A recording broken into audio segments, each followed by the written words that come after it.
How's it going, everyone? Back today with another video. Day 2 of not accidentally swearing at the beginning of one of these things. So far so good.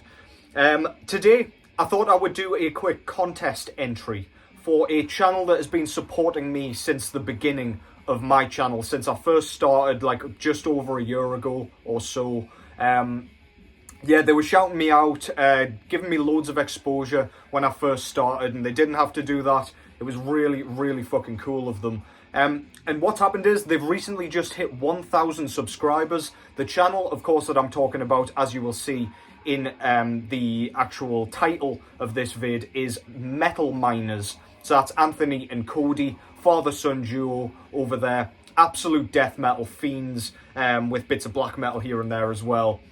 I found loads of cool shit through their channel, mainly kind of updates and things like that.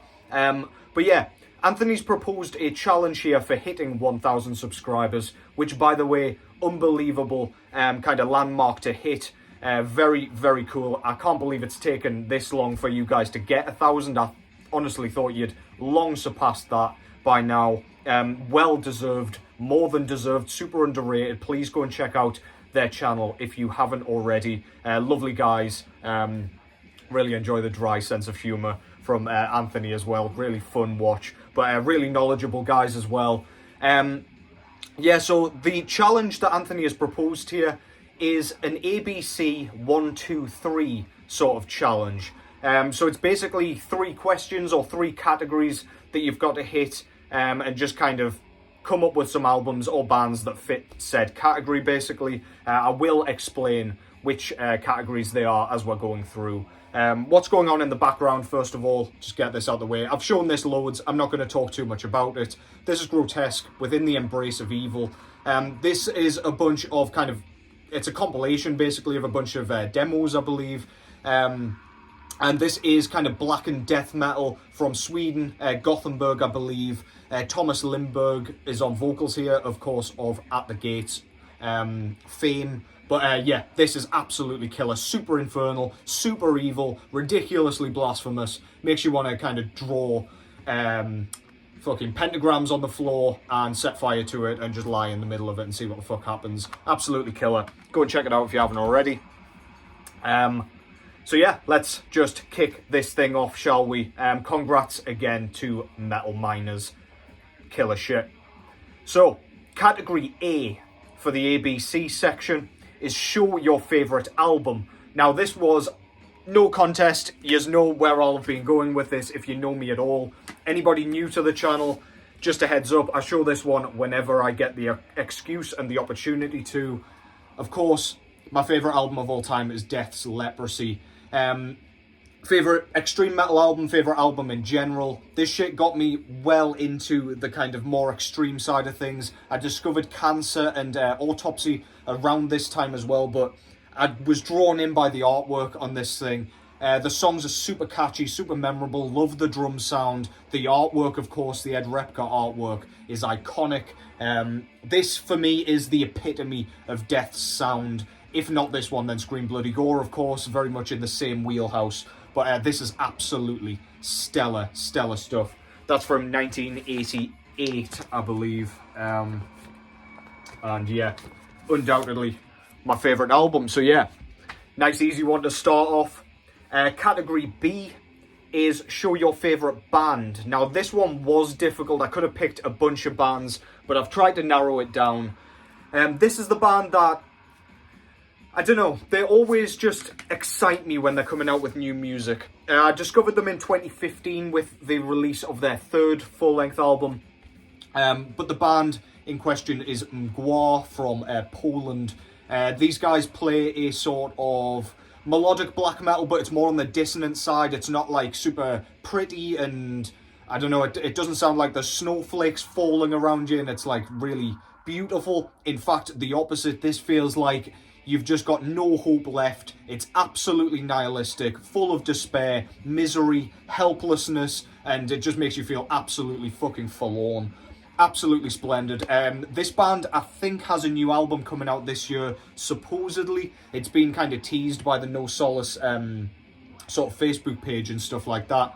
But yeah, if you don't know Mgła, go and check it out. This is their latest album, Age of Excuse, which came out in 2019. So we are due a new one. But yeah, probably an easy pick, really. I just love everything this band's done so far. I do kind of want to see something a little bit different with their new offering, because they've sort of been sitting in their comfort zone a little bit recently. But I'm cool with that. Don't fix what isn't broken, I suppose. But yeah, I'll go with Mgwa for that one. Category C is show your favourite cover art or cover artist. So I've picked 3 cover arts here. I haven't picked a favourite artist. But the first artist here has actually done art for both of these bands. The artwork here is for Mortician's Chainsaw Dismemberment. This came out in 1999, I believe, and the cover art itself is done by Wes Ben Scott, or Ben Scott, I'm not sure how you pronounce his name. But yeah, this cover art has always drawn me in. I absolutely love it, man. It's so over the top.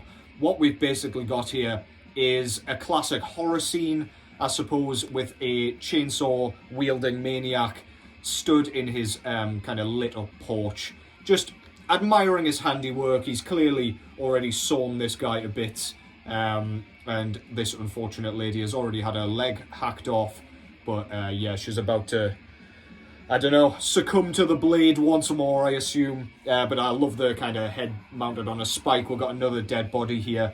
I love just how, I don't know, it just looks like such a traditional horror scene. Reminds me a little bit of Psycho, like the house from there, just how bleak it looks. And how kind of, I don't know, it doesn't look like there's anything sinister about the kind of area. It's not glowing red, there's not fire everywhere. It just kind of has an eerie feel to it. Go check the album out as well. It's full of horror samples and shit. If you don't know Mortician, it's kind of brutal death grind. But yeah, absolutely fantastic cover art. Could talk about that and stare at it all goddamn day, but I digress. I will move on to the next couple of covers I've got, which are actually for the same album and same band. You'll probably know where this is going. I've gone with Severed Survival by Autopsy. I can never really choose between the 2 covers that they did for this. But yeah, really love this one. This is the censored album cover. And it basically has some zombie surgeons looking over you from like a point of view sort of style, kind of performing what I assume is some sort of ghastly surgery on you with like blood dripping out of that dude's eyeball or whatever.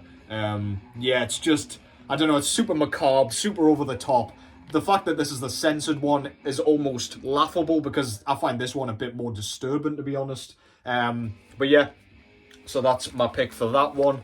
Don't actually know who did the cover art for that, so that's kind of poor. I should have looked that up, but never mind.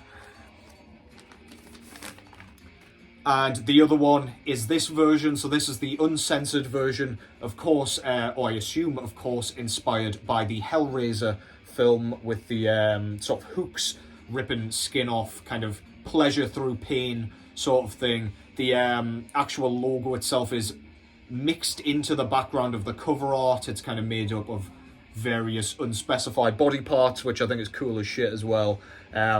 Really, really nice, man. It just looks nasty. Reminds me of Hellraiser. It's one of my favourite horror films of all time. And yeah, that's just sick. It's super eye-catching again. Hard to pick between those two, and it's rare that a kind of album that has an uncensored cover art and a censored one, it's rare that I like both versions of it. So yeah, really, really cool. So that was A to C. Now let's go from 1 to 3. So the first question is one suggestion for content on this channel. So on Metal Miner's channel, basically, how can he tailor the channel more to your tastes, I guess. And I've got to say, I love vinyl updates. I love what yous are doing.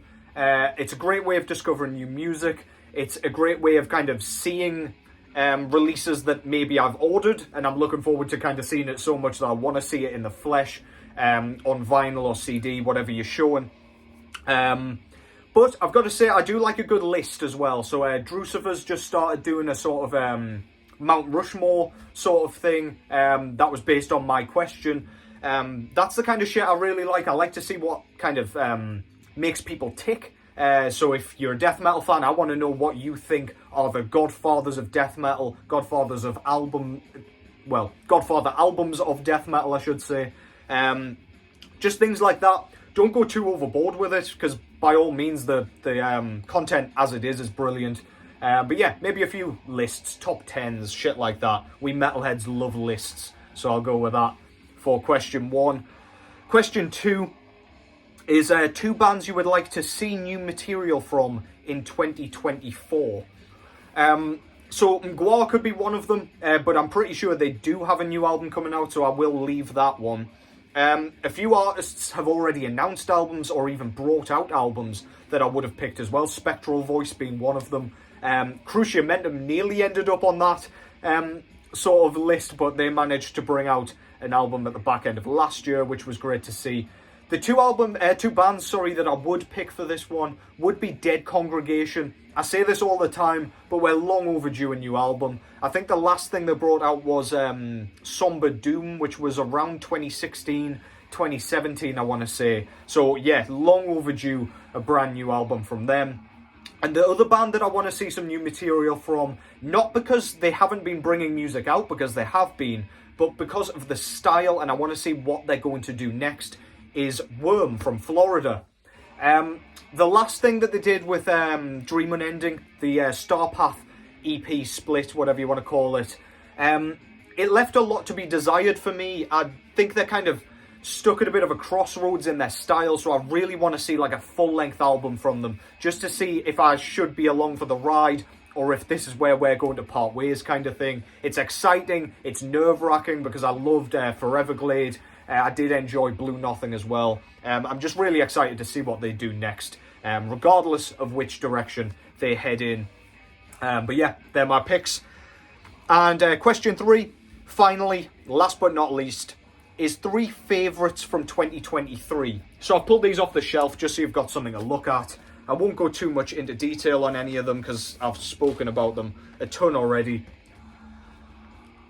This was actually my number 2 album of the year last year, but the Passism record still hasn't shown up, so I'll not be showing that one. I thought I might as well show what I've got. This is a Tetragrammacide from India with their sophomore full-length album entitled Typhotantric Aphorisms from the Arachneophidian Quran. I think I got that correct off the dome.